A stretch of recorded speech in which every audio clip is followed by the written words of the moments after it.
Have you ever noticed? Some people seem to become successful overnight, then years later, you realize it wasn't overnight at all. Donald Trump's presidency was exactly like that. Most people remember one moment, June 2015, the escalator, the announcement. I'm running for president of the United States. It looked like everything started that day. It didn't. That moment was almost 30 years in the making.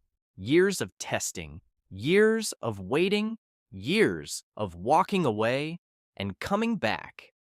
So the real question isn't, how did Donald Trump become president? The real question is, why did it take him nearly 30 years to finally run? That's the story we're telling today. Let's get one thing straight. Donald Trump didn't grow up dreaming about becoming president. That wasn't the plan. If you had asked him in the 1970s what he wanted, he probably would have said, I want to build the biggest buildings in New York. And honestly, that's exactly what he did. He wasn't sitting in Washington. He wasn't writing laws. He wasn't shaking hands at campaign rallies. He was making deals, buying properties, building hotels, fighting banks, fighting competitors, and trying to become the biggest name in New York real estate. That was his world. Politics? Not really. But life has a funny way of changing people. The more successful Trump became, the more cameras followed him. Every new building made the news. Every business deal became a headline. Every interview brought another microphone. At first, he was talking about business, how to negotiate, how to make money, how to build. Pretty normal stuff. Then something started to change. Reporters stopped asking him only about buildings. They started asking, what do you think about America? What do you think about the economy? What do you think Washington is doing? Now, most business leaders would have smiled, given a safe answer, and moved on. Trump wasn't most business leaders. If he had an opinion, he said it, whether people liked it or not, and he usually didn't hold back. By the late 1980s, America was changing. Factories were closing, Japan's economy was booming, trade deficits dominated the evening news. A lot of Americans felt something wasn't working anymore. Trump felt it too. But instead of complaining at a dinner table, he took his opinion public. In September 1987, he spent nearly $95,000 buying full-page ads in major newspapers across America. Think about that. Almost $100,000. Not to sell condos, not to promote a casino, not to advertise a hotel. He used that space to tell America what he believed was going wrong. He argued that the United States was paying too much to defend wealthy allies. He questioned trade policies. He said America was getting a bad deal. Whether you agreed with him or not, people noticed. Because this didn't sound like a real estate developer anymore. It sounded like someone talking about the future of the country. And that's when reporters started asking a different question. Not, what's Trump's next project? But, why is Donald Trump talking like this? Then another question followed. Is he thinking about running for president? Now, keep in mind, nobody was calling him a serious candidate. Most people thought it was just another headline, another publicity stunt, another Trump moment. Maybe it was. Or maybe Trump was doing something much smarter. He wasn't asking America to vote for him. Not yet. He was finding out whether America was willing to listen. And those are two very different things. Looking back today, 1987 wasn't the year Donald Trump ran for president. It was the year he realized something. People weren't just interested in his buildings anymore. They were interested in his ideas. Once he saw that, the thought of running for president never completely disappeared. It stayed in the back of his mind, waiting for the right moment. But wanting to run and actually stepping into the race, Those are two completely different decisions, and that's exactly where the story goes next. You'd think after all that, Donald Trump would have just gone back to business, build another tower, open another hotel, make another deal. Life goes on, right? Not exactly. Something had changed. Once people started asking, would Donald Trump ever run for president? That question never really disappeared. It kept following him. Every few months, another interview, another reporter, another headline. Would you ever consider running? And Trump almost never gave the same answer twice. Sometimes he'd smile and say, maybe. Sometimes he'd laugh it off. Sometimes he'd say, we'll see. It drove reporters crazy. They wanted a yes or no. Trump gave them neither. Now, was he serious? Or was he just enjoying the attention? Honestly, maybe it was a little bit of both. Because if there's one thing Trump understood better than almost anyone, it was publicity. He knew people love a mystery. The moment you give everyone a clear answer, the conversation ends. But if you leave the door slightly open, people keep talking, and that's exactly what happened.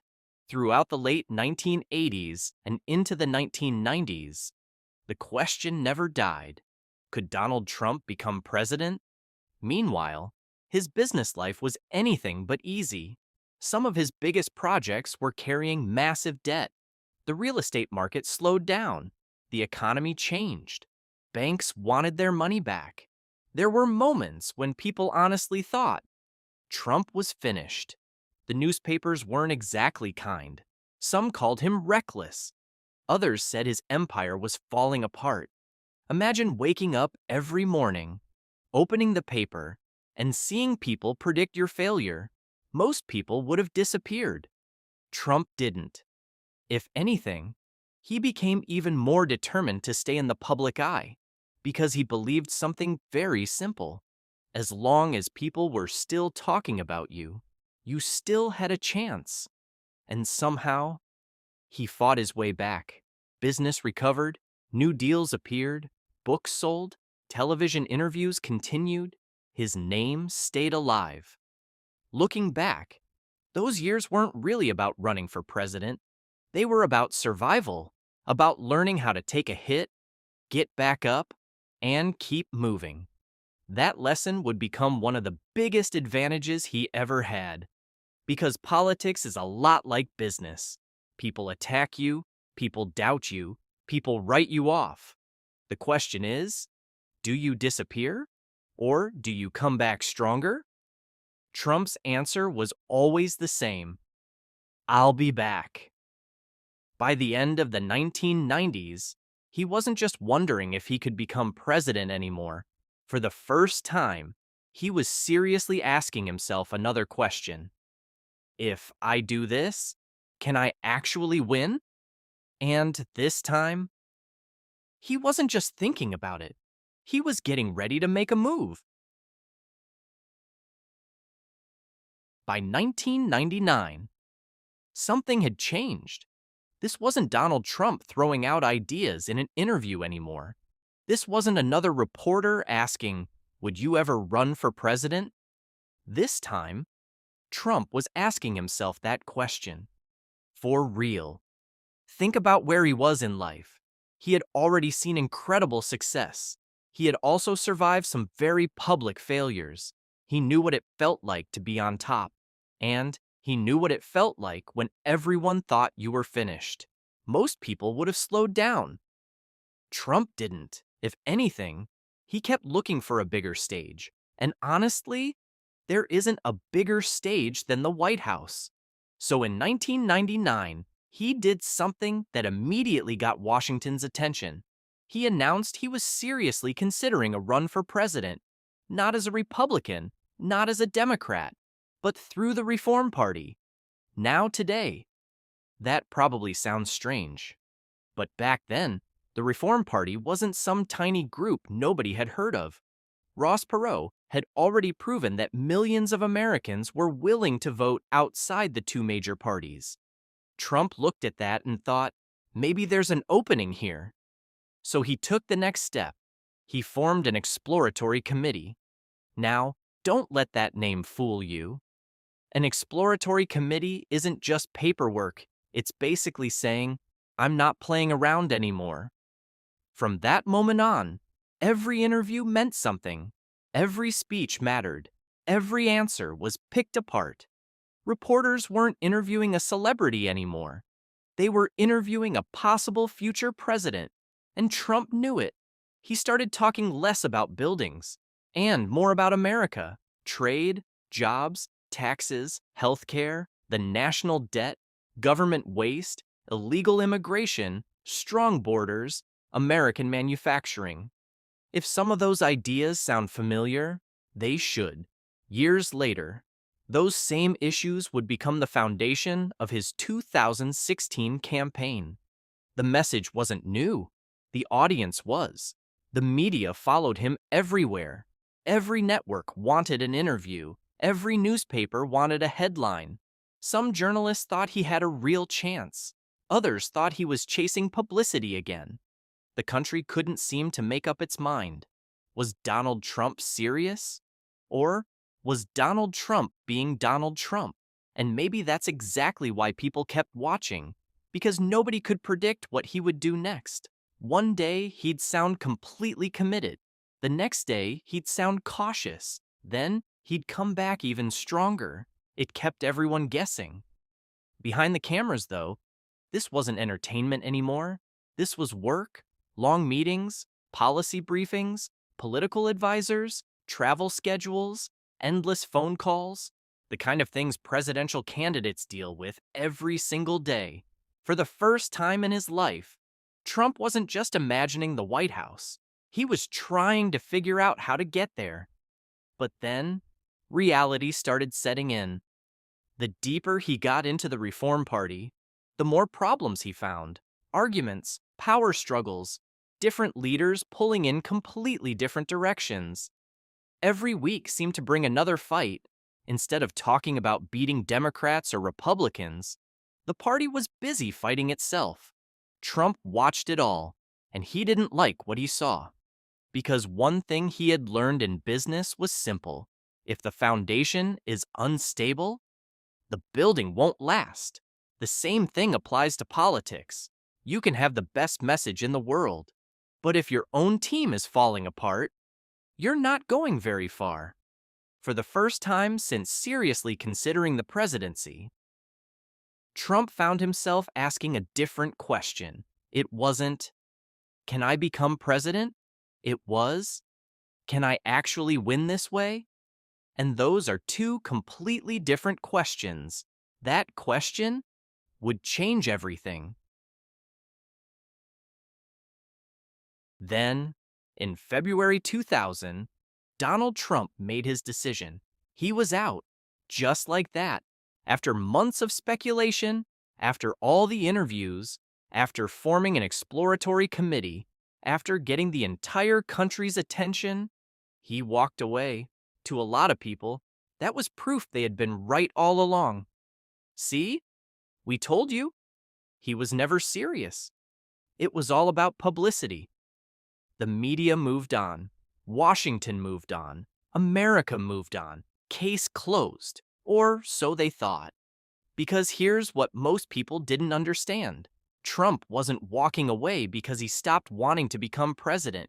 He was walking away because he didn't believe this race could get him there. There's a big difference. Remember, Trump wasn't a career politician. He wasn't the kind of person who stayed in a losing situation just to prove a point. That's not how businessmen think. Business is simple. If the numbers don't work, you don't keep throwing money at the deal. You walk away, you regroup, and you wait for a better opportunity. That's exactly what Trump did. The Reform Party had become a disaster. Leaders were attacking each other. Different factions were fighting for control. Instead of talking about America's future, they were busy arguing among themselves.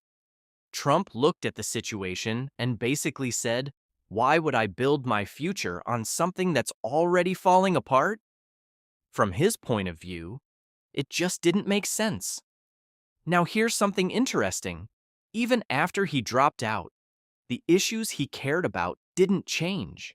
He was still talking about unfair trade, still talking about American jobs, still talking about countries taking advantage of the United States, still criticizing Washington. The campaign ended. The message didn't. And that's an important detail, because most candidates change their message every election. Trump didn't. Years passed. But the core ideas stayed almost exactly the same. The only thing that changed was the country. By the early 2000s, America was entering a completely different era. The internet was changing how people got their news. Cable television was growing. Politics was becoming louder, more divided, more emotional. Whether people agreed with Trump or not, more Americans were beginning to pay attention whenever he spoke. Looking back, walking away in 2000 wasn't really a defeat. It was more like hitting the pause button. Trump had learned some hard lessons. Fame alone doesn't win elections. A weak political party won't carry you to the White House. Timing matters. Organization matters. And maybe most importantly, you don't have to run every race. You only have to win one. At the time, nobody knew Donald Trump would ever run again. Some people thought his political story was over. Others thought it had never really begun. But Donald Trump wasn't finished, not even close. He stepped away from politics. But politics never completely stepped away from him. And over the next 15 years, without most people even realizing it, he was building something far more powerful than a campaign. He was building a national audience. And when the moment finally came, America wasn't meeting Donald Trump for the first time. It felt like they'd known him for years. That's exactly what made the next chapter so different. When Donald Trump walked away in 2000, most people thought they had seen the last chapter. They were wrong. Because while America stopped talking about a Trump campaign, Donald Trump never really stopped talking about America. Years went by. He kept running his businesses, he kept writing books, he kept doing interviews. If something happened in Washington, chances were somebody stuck a microphone in front of Donald Trump. And chances were he had something to say. Sometimes people agreed. Sometimes they couldn't stand him. But one thing never changed. People listened. Then something happened that nobody could have predicted. In 2004, NBC launched a new television show, The Apprentice. Looking back today, a lot of people think it was just another reality show. It wasn't. It changed everything. Every week, millions of Americans invited Donald Trump into their living rooms, not as a politician, not as a businessman, but as a decision maker, the guy in charge, the guy who fired people, the guy who made tough calls. "You're fired." Those two words became part of American pop culture. Think about that. Most politicians spend years trying to convince voters they can lead. Trump didn't have to convince anyone. For more than a decade, people watched him leading on television every single week. Was it reality? Not completely. It was television. But television shapes how people see you, and that's exactly what happened. By now, Donald Trump wasn't just famous, he was familiar. There's a big difference. People felt like they already knew him. They knew how he talked, how he reacted, how he made decisions. Whether they liked him or not, he wasn't a stranger. While all of that was happening, America was changing too. The economy went through painful years. Manufacturing jobs disappeared from many communities. People were losing trust in Washington. Republicans blamed Democrats. Democrats blamed Republicans. And more Americans started feeling like nobody was really listening anymore. That frustration kept growing, year after year, election after election. And then Donald Trump looked at the country again. This time, he saw something different. Back in 2000, he had a message, but not enough people were ready to hear it. Now, the country sounded different. The conversations sounded different. The frustrations sounded different. Whether he was right or wrong isn't the point here. The point is, Trump believed the moment had finally arrived. Remember what we talked about earlier?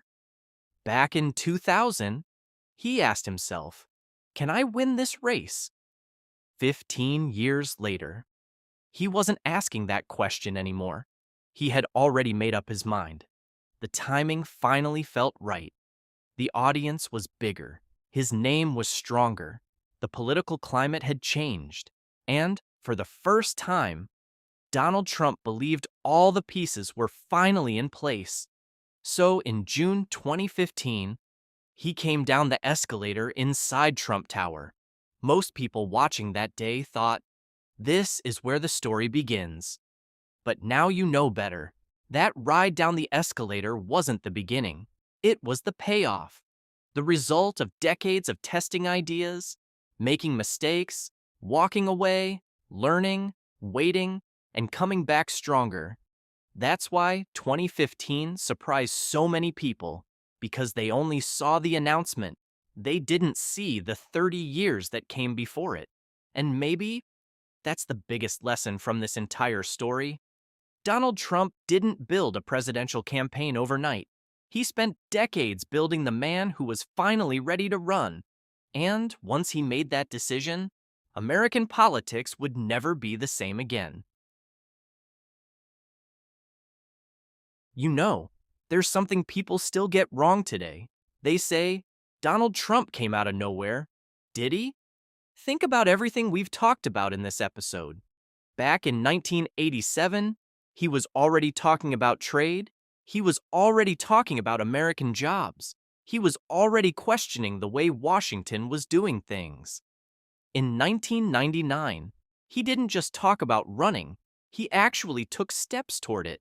He built an exploratory committee. He met with advisors. He tested the political waters. He walked away. Not because he stopped believing, because he believed the timing wasn't right. Now let me ask you something. How many people would wait another 15 years? Seriously, most people would have quit. Most people would have said, forget it, it wasn't meant to be. Trump didn't.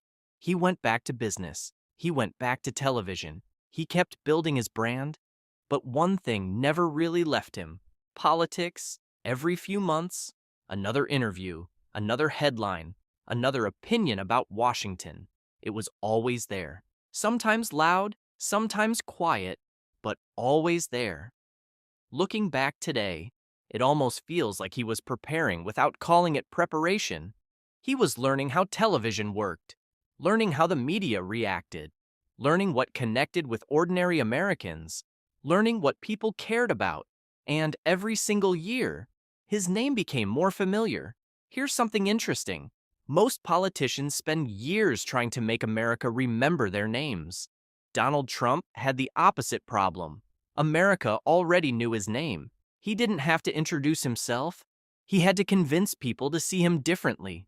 That gave him something most first-time candidates never have. Recognition. Whether people loved him, whether they hated him, whether they agreed with him, or completely disagreed with him. They knew exactly who Donald Trump was. That's powerful. Then came 2015. To millions of people, it looked sudden.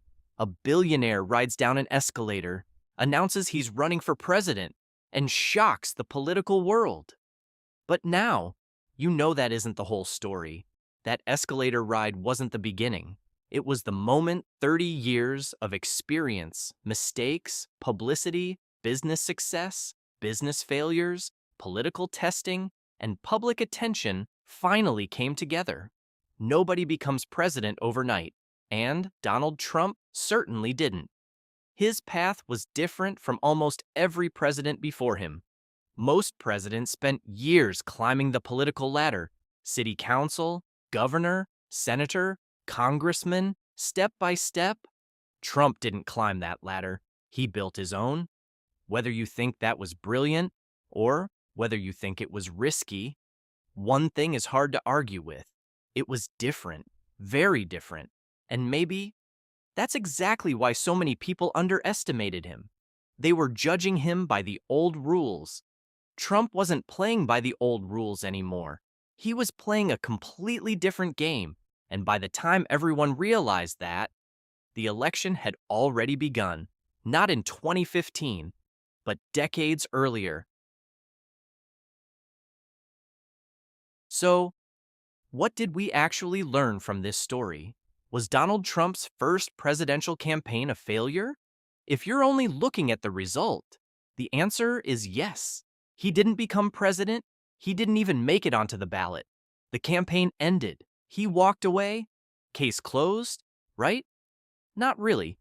Because sometimes, failure isn't the end of the story. Sometimes, it's where the real story begins. Looking back now, 1987 wasn't about becoming president. It was about finding his voice. 1999 wasn't about winning the White House. It was about learning how American politics really worked. And 2000 wasn't about giving up. It was about knowing when to wait. That's something a lot of people never understood. They saw Donald Trump disappear from the race and assumed the dream disappeared too. It didn't. It simply went quiet. For 15 years, he kept building his business. He kept building his brand. He kept building his audience. And maybe, without even realizing it, America was changing right alongside him. Then one day, their paths crossed again. This time, the country was different. The voters were different. And Donald Trump was different. That's why June 2015 wasn't the beginning. It was the moment 30 years of preparation finally met the right moment. Whether you admire Donald Trump or strongly disagree with him, one thing is hard to deny. His journey to the White House didn't happen overnight. It took decades. Decades of testing, learning, winning, losing, waiting, and never completely letting go of the idea. Because sometimes, the longest journey isn't the one that takes you to the White House. It's the one that convinces you you're finally ready to knock on the front door. In our next episode, Donald Trump finally makes the decision that changes his life and changes American politics forever. The 2015 campaign begins.